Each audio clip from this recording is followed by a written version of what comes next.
पक्की बात है जनाब, काबली चना पुलाव दो ही लोग अच्छे बना सकते हैं, एक मेरी अम्मी और एक मैं तो इसे कहती हूँ नस्ल दर नस्ल लाजवाब चना रेसिपी। अम्मी स्पेशल बताती थी कि आज काबली चना पुलाव बनेगा और मैं ख़ास तौर पर बहुत शिद्दत से इसका इंतज़ार करती थी।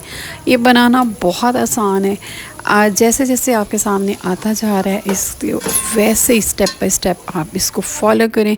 और इसके लिए ज़रूरी ये है कि आप जो चने हैं उनको 7 से 8 घंटे के लिए भिगोएं, फिर उसके बाद उन्हें बॉईल कर लें और बॉईल करके उसका जो पानी होता है उसे कभी भी ज़ाया ना करें।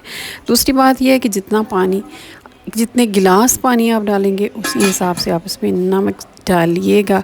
और इसमें ज़ीरा ख़ास तौर पे बहुत अहम मज़े का सबब बनता है, इसमें साबुत ज़ीरा हमेशा डालिएगा।